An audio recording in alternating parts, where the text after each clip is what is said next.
I'm Leonardo. One day while making myself pasta for dinner, my stepmother called me for help from the front door. Leonardo, come here, quick!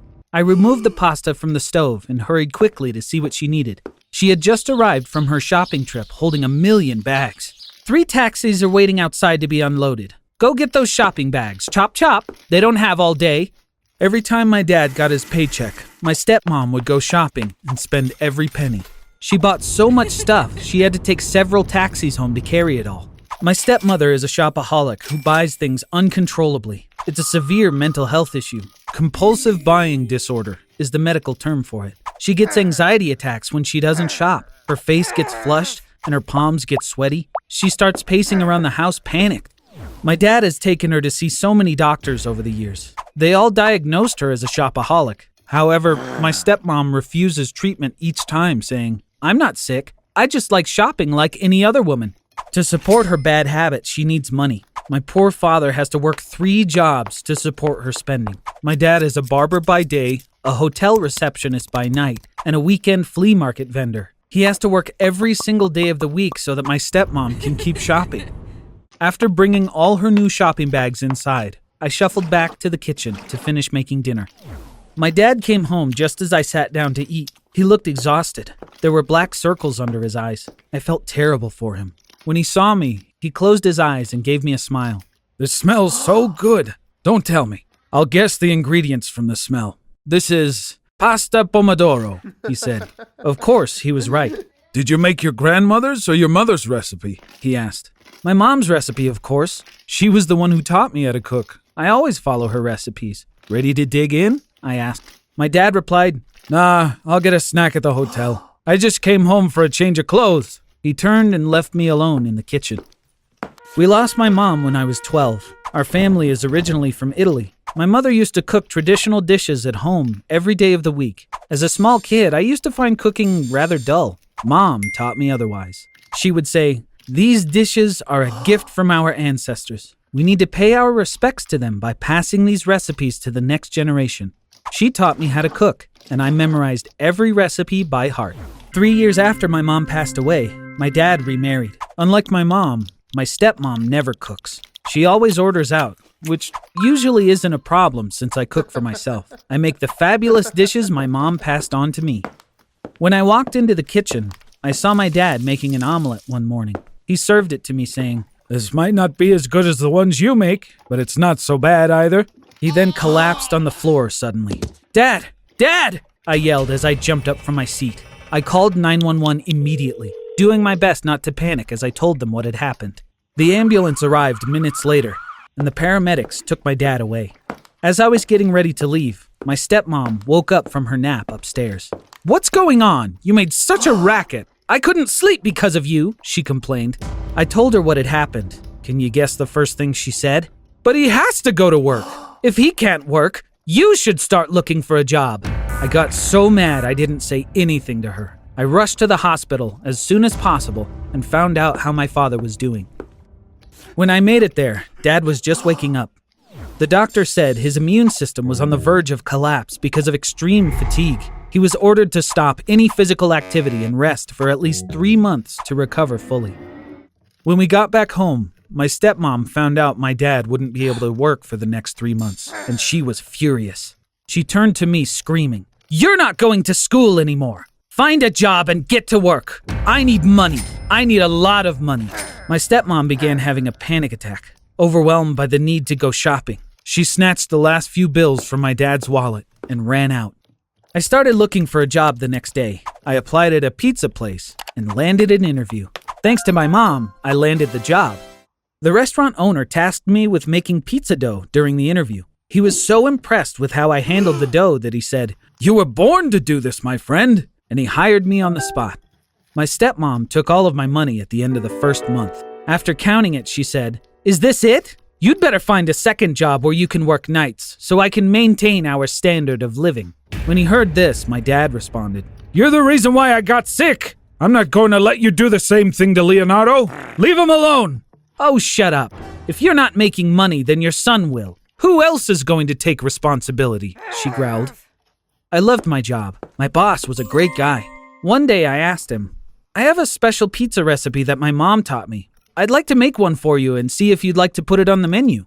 My boss loved the idea. Sure, but I have a condition. How about we name the pizza after your mama, so that her name will live on, he replied. Thus, Pizza Sofia was born, and soon after, it became everyone's favorite.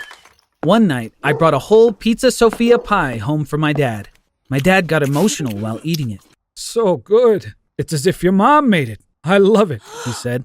When my stepmom found out about the story behind the pizza, she was jealous. What kind of a name is Pizza Sofia? She grabbed my dad's pizza and threw it away. That pizza belongs in the trash. I'm sure it tastes like it too. She was totally wrong, of course. Pizza Sofia had become the signature pizza at the restaurant. Soon everyone knew about it. People came from all over just to order one. There was a long line in front of the restaurant all day long. One evening, after handing me my paycheck, my boss said, "This is your last one." I was shocked. "Are you firing me?" I asked. He took out a piece of paper with partnership agreement written on it. "No, I'm making you my partner. This is your success story, not mine. You're not going to get a paycheck anymore. You'll get to keep half of the money we make, and we'll change the restaurant's name to Pizza Sofia. What do you say, partner?" he asked. I was even more surprised when I heard the pizzeria was making thousands of dollars every day.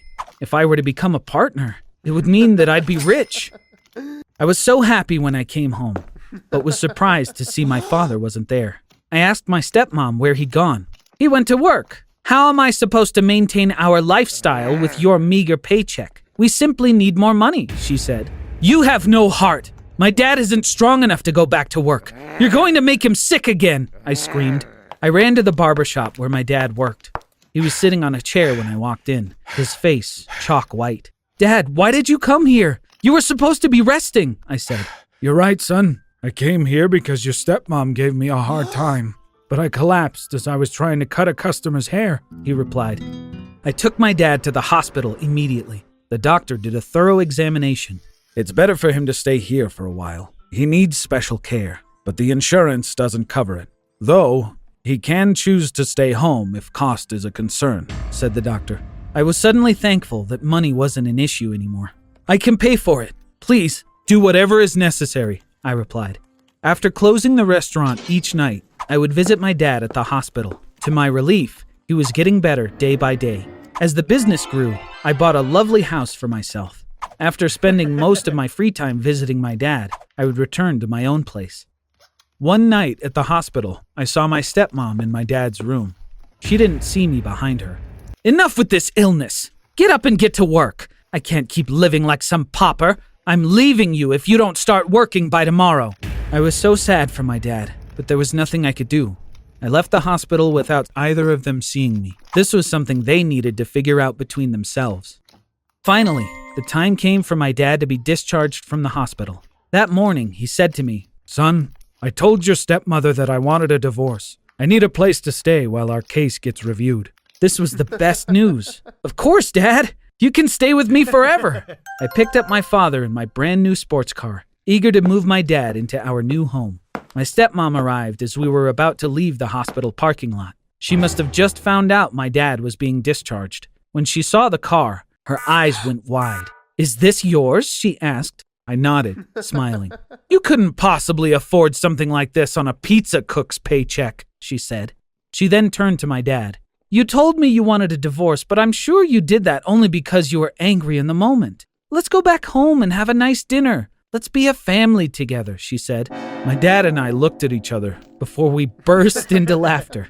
She obviously thought she was giving the performance of her life, but she was such a lousy actor we couldn't help but laugh. "I was dead serious," my dad said. "I'm going to live with my son from now on." "That's wonderful," she said with a fake laugh. "Leonardo has a house too? Clearly you two have a lot of money now. I can manage it for the two of you. Give your new house the care and polish it deserves." He got into the car without saying a word. As we were leaving, she was still pleading. "Wait, honey, please. We can sort this out. I love you. I promise we can make it work. But I need money to give us the life we deserve." After that day, I never saw my stepmom again. My dad says she texts him regularly saying, "Let's be a family again. I'll get treatment. I will get rid of my shopping addiction." If she were telling the truth, I'd consider helping her, but we all know her history of manipulation. Maybe learning to take care of herself is exactly what she needs to get better.